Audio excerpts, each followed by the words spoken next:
어머님, 다음부턴 꼭 연락 좀 주세요. 남의 집에 약속 없이 오시는 건 예의가 아니거든요. 오늘은 그냥 돌아가세요. 너 입으로 매번 어머님 가족이니까 도와주세요. 어머님 가족인데 이 정도는 당연하죠 하지 않았니? 그런데 지금은 남의 집이라고? 내가 필요할 땐 가족이고 불편하면 남이야? 세상 참 편하게 사는구나. 달면 삼키고 쓰면 뱉고. 저희는 그런 뜻이 아니었어요. 어머님이 오해하시는 거예요. 솔직히 어머님도 북적북적하니 좋으셨으면서 이제 와서 왜 그러세요? 그리고 아무리 그래도 어머님도 미리 연락 정도는 하는 게 순서가 맞죠. 미리 연락? 너는 지금까지 내 집에 올 때 단 한 번이라도 미리 연락한 것처럼 말하는구나. 매번 불쑥불쑥 찾아와서 손주 봐달라며 애 던져놓고 나갔으면서 너는 나를 가족으로 생각한 게 아니라 애 맡기는 어린이집 정도로 생각했구나. 아니, 제 말은 아무리 제가 며느리여도 가족이 될 수는 없는 거잖아요. 요즘은 며느리도 백년 손님이에요. 손주는 할머니니까 당연히 봐주셔야 하는 거고요. 어머님이 이렇게 찾아오시는 거랑은 다르죠. 너 말이 맞아. 우리는 남이야. 남이니까 너의 소원대로 이제 어머님 안 할게. 네? 그리고 너희도 날 그렇게 부르지 말거라. 남인데 왜 어머님이라고 불러? 깔끔하게 남처럼 지내자고. 이번 사연의 주인공은 66세 정혜심 씨입니다. 경남 진주시 평거동 조그마한 빌라 2층에서 혜심 씨는 조용한 일상을 보내고 있었습니다. 남편과 사별한 지 벌써 8년이 훌쩍 넘었죠. 40년 가까이 남편과 자식들 뒷바라지하고 키우느라 정신없이 살았던 혜심 씨에게 이 고요한 시간은 생전 처음 맛보는 평온이었습니다. 아침에 일어나 창문을 열고 마당에 심은 들깨 잎사귀에 물을 주고 오후에는 동네 친구들과 평상에 앉아 이런저런 이야기를 나누는 것, 그게 평온한 일상의 전부였죠. 이제야 좀 살 것 같네. 혜심 씨는 그렇게 중얼거리며 하루하루를 보냈습니다. 하지만 그 평온은 오래가지 못했습니다. 어느 날 저녁 아들에게서 전화가 걸려왔죠. 엄마, 놀라지 말고 들으세요. 여자친구 임신해서 결혼해야 할 것 같아요. 아들 윤재의 목소리는 어딘지 모르게 떨리고 있었습니다. 혜심 씨는 순간 말문이 막혔습니다. 34살이 된 아들이 아직 변변한 직장도 없이 이런 소식을 전해오다니요. 임신이라고? 몇 달 됐는데? 4개월 정도. 엄마, 죄송해요. 계획에 없던 일이었어. 전화기 너머로 들려오는 아들의 한숨 소리가 혜심 씨의 가슴을 무겁게 눌렀습니다. 며칠 후 아들이 여자친구를 데리고 왔습니다. 서민경이라는 32살 여자였는데 첫인상은 나쁘지 않았습니다. 어머님, 안녕하세요. 이렇게 찾아뵙게 되어서 죄송합니다. 며느리가 될 민경이의 말투는 정중했고 고개를 깊이 숙이며 인사하는 모습도 예의 바른 것 같았죠. 괜찮다, 괜찮아. 앉아봐. 너도 많이 놀랬겠구나. 그래 둘이서 서로 좋아하기만 한다면 어떻게든 잘 이겨낼 수 있을 거다. 그리고 윤재야, 너도 이제 곧 가장이 되는 거니까 방황은 그만하고 책임감을 가져야지. 혜심 씨는 얼른 방석을 내오며 민경이를 살펴봤습니다. 배가 조금 나온 것이 확실히 임신한 게 맞는 것 같았고 얼굴도 수척해 보였습니다. 입덧이 심해서 많이 힘들었어요. 윤재 오빠가 어머니 얘기를 많이 해줘서 꼭 한번 뵙고 싶었거든요. 민경이는 수줍게 웃으며 말했습니다. 그 모습을 보니 혜심 씨의 마음이 좀 누그러졌습니다. 아들이 철없이 굴긴 했지만 며느리도 갑작스레 생긴 아이를 키울 생각하면 얼마나 막막하겠어요. 그래도 아이가 생겼으니까 축하할 일이지. 몸조리 잘해야 해. 네, 감사합니다. 정말로. 민경이의 눈가에 살짝 눈물이 맺혔습니다. 혜심 씨는 그 순간 마음을 먹었습니다. 내 아들이 철이 없으니까 잘 챙겨줘야겠다. 그게 혜심 씨가 며느리에게 품은 첫 마음이었습니다. 결혼식은 간소하게 치렀습니다. 혜심 씨는 자신이 모아둔 적금을 털어 예식장 비용을 댔고 신혼집도 전세로 얻어줬죠. 엄마, 죄송해요. 나중에 꼭 갚을게요. 됐다, 됐어. 내가 잘 살면 그게 효도야. 아들 부부는 해심시내에서 걸어서 10분 거리에 있는 연립주택으로 이사했습니다. 그리고 몇 달 후 손자가 태어났죠. 혜심 씨는 그날을 잊을 수가 없었습니다. 어머님, 우리 아들이에요. 잘생겼죠? 병원에서 연락이 왔을 때 혜심 씨는 너무 기뻐서 눈물이 날 뻔했습니다. 첫 손주였으니까요. 그래, 우리 민수가 태어났구나.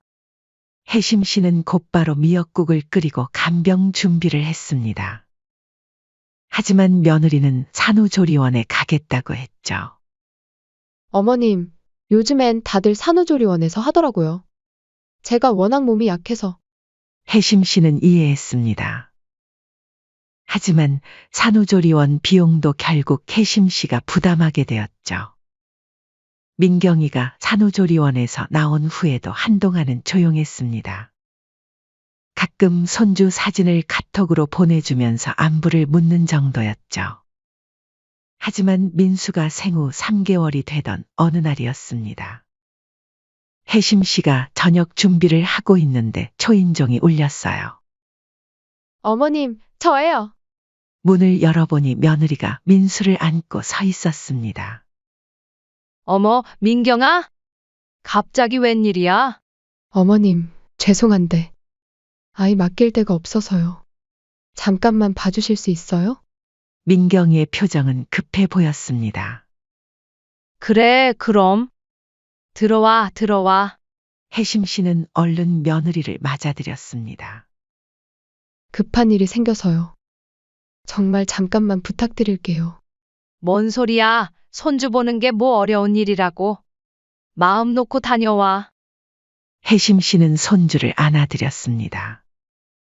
처음 제대로 안아보는 민수는 생각보다 무거웠지만 그 온기가 가슴 깊숙이 전해져 왔죠. 어머님, 정말 감사해요. 2시간만 있다가 데리러 올게요. 며느리는 황급히 나갔고 혜심 씨는 손주와 둘만 남게 되었습니다. 하지만 그 2시간은 4시간이 되었고 저녁 시간이 되어서야 며느리가 돌아왔습니다. 어머님, 정말 죄송해요. 일이 좀 길어져서.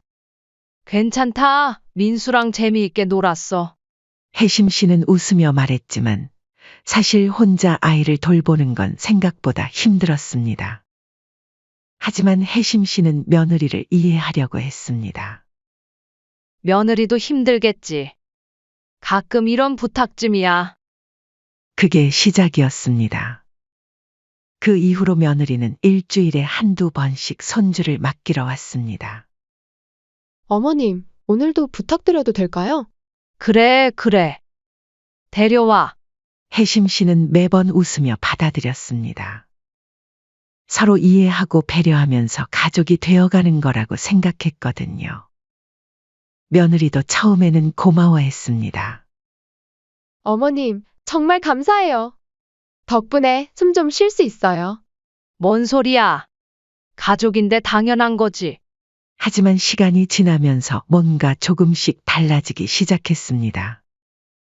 며느리가 찾아오는 횟수가 점점 늘어났고 머무는 시간도 길어졌죠. 그리고 잠깐만이라던 시간은 어느새 반나절이 되는 일이 많아졌습니다. 그래도 혜심 씨는 참았습니다. 며느리가 젊은 엄마로서 힘들어하는 게 눈에 보였으니까요. 하지만 그때는 몰랐습니다. 이 작은 배려가 나중에 어떤 결과를 가져올지를. 민수가 생후 6개월이 되어갈 무렵 며느리의 방문 횟수는 더욱 늘어났습니다.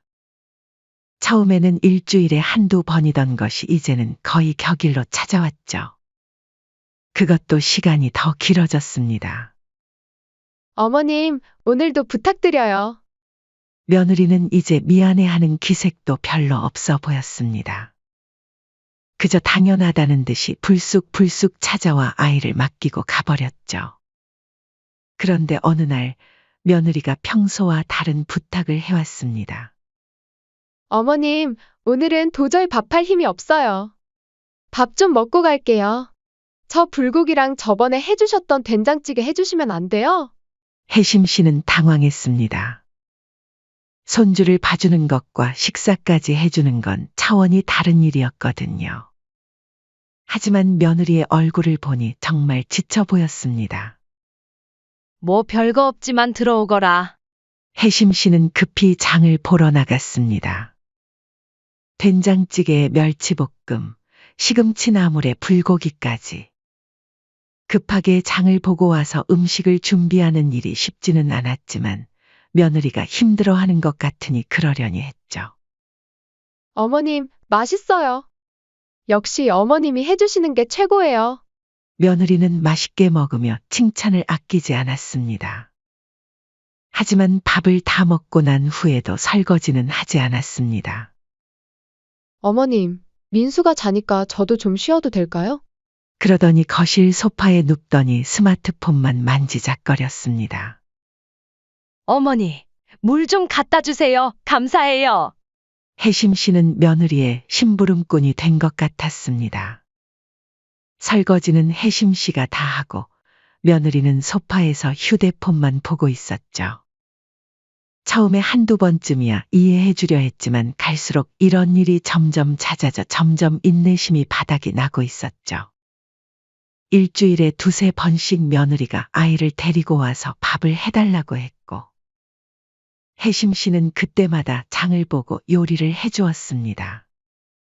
물론 그럴 때마다 안 된다 애기했지만 며느리 특유의 넉살로 막무가내로 들어와 마치 자기 집이냥 편하게 쉬고 갔습니다. 예전에는 넉살 좋다 생각한 며느리의 성격이 이렇게 단점이 될 줄은 몰랐죠. 그런데 어느 날 이상한 일이 생겼습니다. 혜심 씨가 친구에게 생일 선물로 받았던 다이슨 청소기가 보이지 않는 거였어요. 어? 청소기가 어디 갔지? 혜심 씨는 집안을 다 뒤져봤지만 청소기는 없었습니다. 며칠 후 아들 집에 반찬을 가져다 주려고 갔다가 우연히 윤재의 차 트렁크를 본 순간이었습니다. 거기에 자신의 다이슨 청소기가 들어있는 게 아니겠어요. 혜심 씨는 눈을 의심했습니다. 집에 돌아와서 며느리에게 전화를 걸었습니다. 민경아, 청소기. 너 가져갔니? 아, 그거요? 저번부터 제가 가지고 싶었던 거라서 저희 집에 놓고 쓰려고 가져왔어요. 며느리의 대답은 너무나 당당했습니다. 마치 당연한 일을 한 것처럼 말이죠. 아니, 가져간 걸 떠나서 말도 없이 가져갔니? 내가 얼마나 찾았는데? 어차피 가져간다 해도 괜찮다 하셨을 거면서 왜 그러세요? 혜심 씨는 말문이 막혔습니다. 친구가 생일 선물로 주신 소중한 물건인데 허락도 없이 가져가 놓고는 오히려 당당하게 구는 며느리를 보니 어이가 없었습니다. 심지어는 갑자기 사라져 치매인가 하고 걱정까지 했었죠. 그렇게 며느리의 행동은 점점 더 도를 넘기 시작했습니다. 이제는 예고도 없이 아무 때나 찾아왔습니다. 혜심 씨가 빨래를 널고 있든 TV를 보고 있든 상관없이 말이죠. 어머님, 민수 좀 봐주세요. 그러고는 아이만 맡기고 사라져버렸습니다. 어떨 때는 5시간이 넘도록 돌아오지 않기도 했어요. 혜심 씨는 66살의 나이에 하루 종일 아이를 돌보느라 허리가 아파왔습니다. 그런데도 며느리는 미안해하는 기색이 없었습니다. 어머님, 감사해요. 덕분에 좀 쉬었네요. 그게 전부였습니다. 드디어 혜심 씨가 참다 못해 말을 꺼냈습니다. 민경아, 나도 사람인데 늘 준비되어 있는 건 아니야.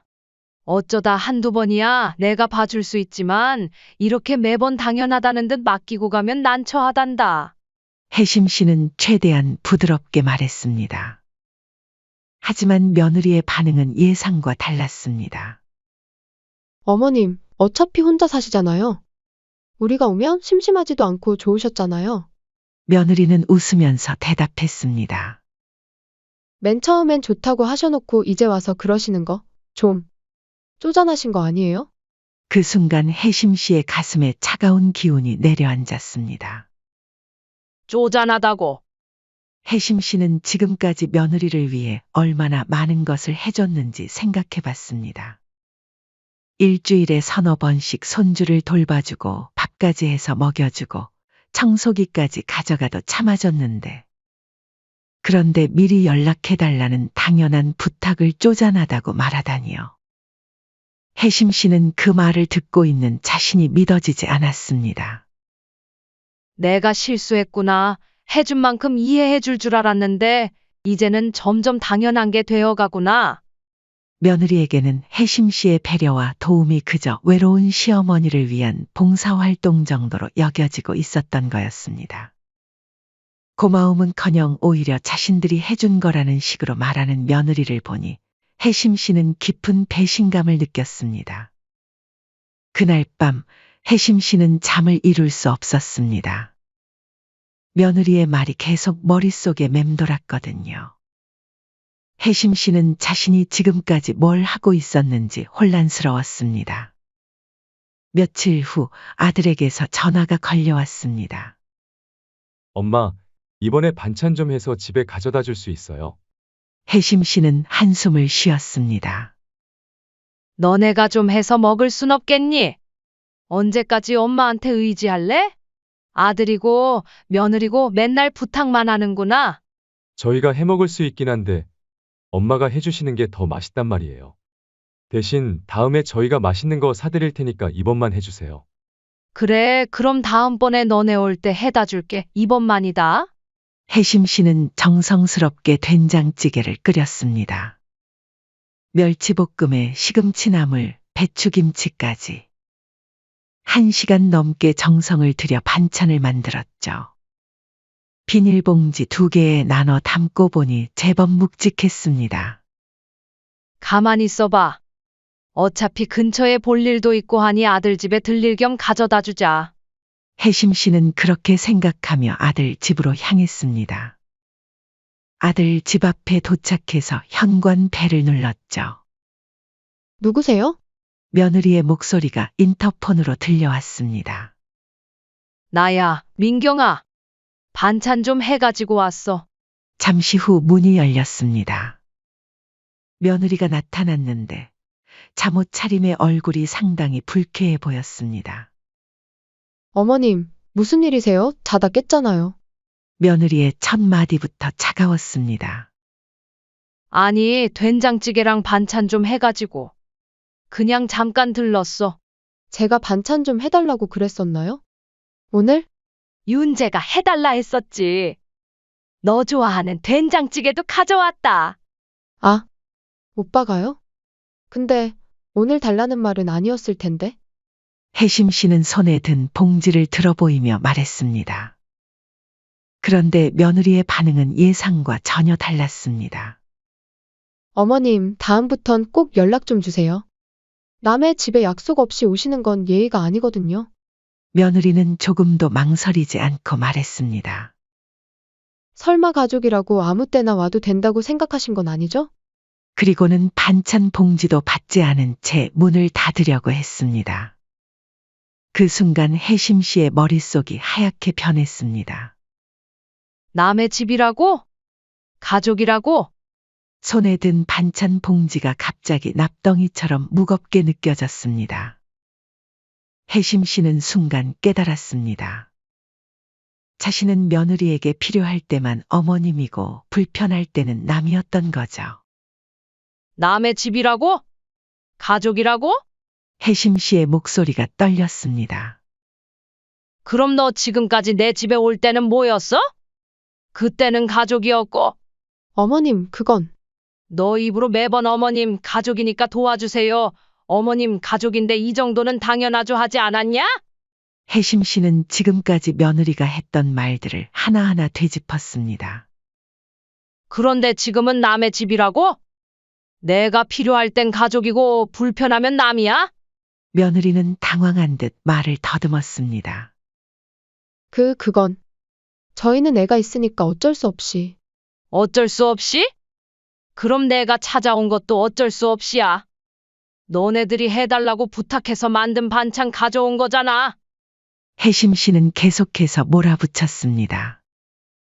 그런데 왜 나만 예의 없는 사람이 되는 거야? 왜 나만 남이 되는 거야?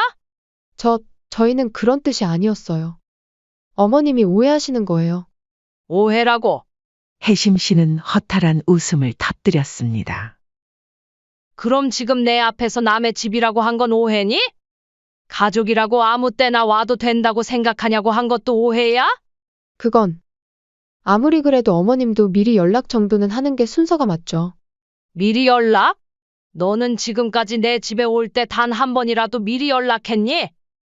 하루에도 몇 번씩 벨 누르고 들어와서 어머님 급해요. 어머님 부탁해요. 하지 않았어? 며느리는 말문이 막혔습니다. 그제서야 자신의 모순을 깨달은 듯했죠. 그건 급한 일이 있을 때라서 그렇죠. 지금이랑 상황이 다르잖아요. 급한 일? 혜심 씨는 이제 완전히 폭발했습니다. 매일같이 급한 일이 있었다는 거야? 너는 필요할 때만 나를 가족으로 부르고 불편하면 남으로 취급하는구나. 나 도저히 못 참겠다. 못 참겠으면 어쩌시게요? 어머님, 저희는 항상 감사하게 생각했어요. 하지만 그렇다고 해서 예의를 지키지 않아도 되는 건 아니잖아요. 예의? 혜심 씨는 기가 막혔습니다. 그럼 지금까지 너는 나한테 예의를 지켰다는 거니? 예고도 없이 와서 하루 종일 애 맡기고 밥 해달라 하고 설거지도 안 하고. 사람이 염치가 있어야지. 그건 어머님이 싫다고 안 하셨잖아요. 싫다고 못했을 뿐이야. 가족이니까 참았던 거라고. 혜심 씨의 목소리가 점점 커졌습니다. 그런데 너는 나를 가족으로 생각한 게 아니라 애 맡기는 어린이집 정도로 생각했구나. 그 순간 혜심 씨는 모든 것이 명확해졌습니다. 며느리에게 자신은 그냥 편리한 도구였던 거죠. 필요할 때는 가족이라는 이름으로 이용하고 불편할 때는 남이라며 밀어내는. 혜심 씨는 숨을 크게 들이쉬었습니다. 그리고 아주 차갑고 단단한 목소리로 말했습니다. 그래, 알겠다. 남이면 남이지. 네? 너 말이 맞아. 우리는 남이야. 남이니까 너의 소원대로 이제 어머님 안 할게. 혜심 씨는 며느리를 똑바로 바라보며 말했습니다. 그리고 너희도 날 그렇게 부르지 말거라.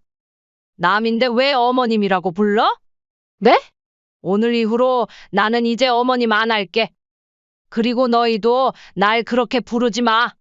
며느리는 멍한 표정으로 혜심 씨를 바라봤습니다. 어머님, 설마. 혜심 씨는 손에 들고 있던 반찬 봉지를 바닥에 내려놓았습니다. 이게 마지막이야. 더 이상은 없어.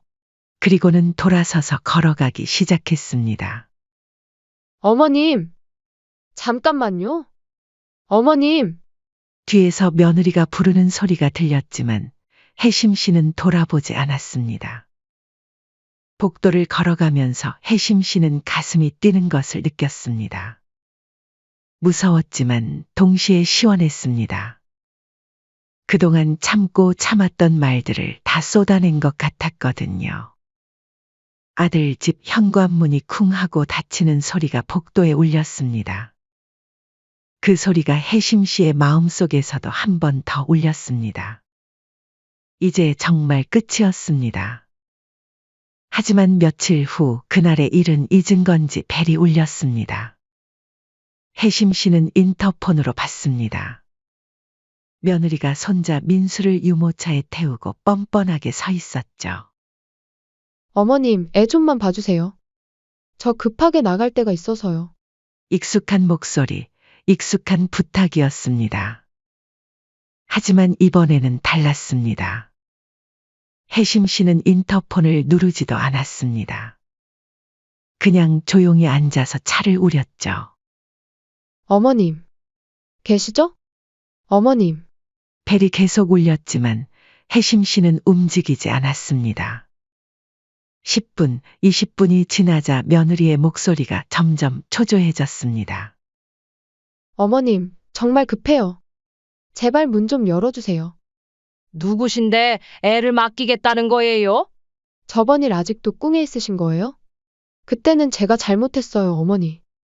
이번에는 좀 급한 약속이 있어서 부탁드려요. 미안한데 미리 약속 잡지 않고 왔으니 그만 돌아가 주세요, 며느님. 그렇게 며느리는 30분 넘게 문 앞에서 서성이다가 결국 포기하고 돌아갔습니다. 그 모습을 지켜보던 혜심 씨는 처음으로 후련한 마음을 느꼈습니다. 이제야 좀 속이 시원하네. 그 다음 날 아들에게서 전화가 걸려왔습니다. 엄마, 어제 민경이가 갔는데 왜 문을 안 열어줬어요? 응, 안 열어줬어. 혜심 씨의 대답은 단호했습니다. 뭔 소리예요? 손주인데. 손주는 무슨? 너네들 편하려고 맡기고 가는 거면서. 엄마, 그게 무슨 말이에요, 서운하게. 그래도 가족인데. 가족? 혜심 씨는 쓴웃음을 지었습니다. 너 아내가 뭐라고 했는지 아니? 우리는 남이래. 남의 집에 함부로 오는 거 예의 아니라고 하더라. 그건 민경이가 잘못 말한 거고. 잘못 말한 게 아니야. 진심이었어. 혜심 씨는 침착하게 말했습니다. 그러니까 이제부터는 정말 남처럼 지내자. 미리 약속 잡고 서로 예의 지켜가면서. 엄마, 그리고 윤재야, 너도 이제 아빠잖아. 내 아내와 아이는 내가 책임져. 엄마한테 맡기지 말고. 아들은 한동안 말이 없었습니다. 알겠어요, 엄마. 전화를 끊고 나서 혜심 씨는 깊은 숨을 쉬었습니다.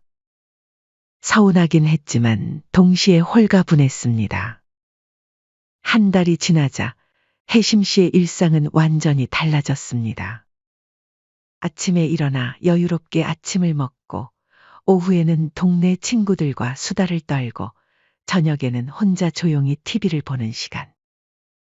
예전에는 언제 며느리가 배를 누를지 몰라서 항상 긴장하고 있었는데 이제는 그런 걱정이 없었습니다. 이게 진짜 내 시간이구나.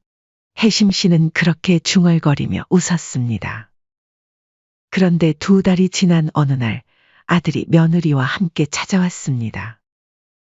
미리 전화를 해서 약속을 잡고 온 거였죠. 어머니, 안녕하세요. 며느리는 깍듯하게 인사했습니다. 예전과는 완전히 다른 모습이었어요. 그동안 정말 죄송했습니다. 며느리는 고개를 깊이 숙이며 말했습니다. 어머님께 너무 많은 걸 당연하게 여겼어요. 그리고 예의도 지키지 못했고요. 혜심 씨는 놀랐습니다. 이런 사과를 들을 줄은 몰랐거든요. 어머님이 해주신 모든 것들이 얼마나 소중한 것인지 이제야 깨달았어요. 정말 감사했는데 그걸 표현하지 못해서 죄송합니다. 며느리의 목소리에는 진심이 담겨 있었습니다. 앞으로는 절대 그런 식으로 부탁드리지 않을게요. 미리 말씀드리고 어머님이 괜찮으실 때만, 그것도 가끔씩만요. 혜심 씨는 며느리의 변화에 조금 놀랐지만 여전히 조심스러웠습니다. 그래, 알겠어. 서로 예의 지켜가면서 지내자. 그날 이후 며느리는 정말 달라졌습니다. 한 달에 한두 번 미리 전화로 약속을 잡고 와서 짧게 인사하고 가는 정도였어요. 아이를 봐달라고 부탁하지도 않았고 밥을 해달라고 하지도 않았습니다. 혜심 씨는 그런 며느리의 모습을 보며 조금씩 마음을 열기 시작했습니다. 반년이 지났습니다. 이제 혜심 씨와 며느리의 관계는 완전히 새로워졌습니다. 며느리는 정말 예의를 지켜가며 지냈고 혜심 씨도 가끔씩은 손주를 보는 걸 허락해줬습니다. 하지만 예전과는 달랐어요. 서로의 경계를 존중하고 일방적인 희생은 없었습니다. 며느리가 부탁할 때는 정말 정중하게 부탁했고 혜심 씨가 거절하면 순순히 받아들였어요. 이제야 진짜 가족 같네. 혜심 씨는 그런 생각을 했습니다. 일방적으로 베풀고 당하는 관계가 아니라 서로 존중하는 관계. 그게 진짜 가족이었던 거죠. 어느 화창한 봄날, 혜심 씨는 마당에 심어둔 들깨 잎사귀에 물을 주고 있었습니다. 햇빛이 따스하게 내리쬐고 새들이 지저귀는 소리가 들려왔습니다. 문득 며느리와 민수가 약속대로 찾아올 시간이었습니다. 벨이 울리자 혜심 씨는 자연스럽게 문을 열어줬어요. 어머님, 안녕하세요. 며느리는 여전히 정중하게 인사했습니다. 민수야, 할머니한테 인사해. 이제 두 돌이 다 된 민수가 혜심 씨를 보고 웃으며 달려왔습니다. 혜심 씨는 손주를 안아드리며 미소를 지었습니다. 이제는 부담스럽지 않았어요. 정해진 시간에 서로 약속한 대로 만나는 거니까요. 참 평화롭네. 혜심 씨는 만족스러운 미소를 지었습니다. 저녁 무렵 혜심 씨는 조용히 차를 우려 마셨습니다. 찻잔 위로 김이 피어오르고 창문 너머로 석양이 물들어갔습니다. 혜심 씨는 그 순간을 온전히 즐겼습니다. 이 평화는 더 이상 누구에게도 허락받지 않아도 되는 평화였습니다. 하지만 동시에 가족과도 건강한 관계를 유지할 수 있는 평화였어요. 누군가의 편의를 위해 포기하지 않아도 되고 그렇다고 가족을 포기하지도 않는 평화. 이제야 진짜 내 인생을 사는 것 같네. 혜심 씨는 그렇게 중얼거리며 차를 한 모금 마셨습니다. 때로는 단호해져야 진짜 사랑을 지킬 수 있다는 걸 혜심 씨는 이제 알게 되었습니다. 무조건적인 희생이 아니라 서로 존중하는 관계. 그게 진짜 가족이었던 거죠. 창밖으로 조용한 바람이 불어와 커튼을 살랑 흔들었습니다.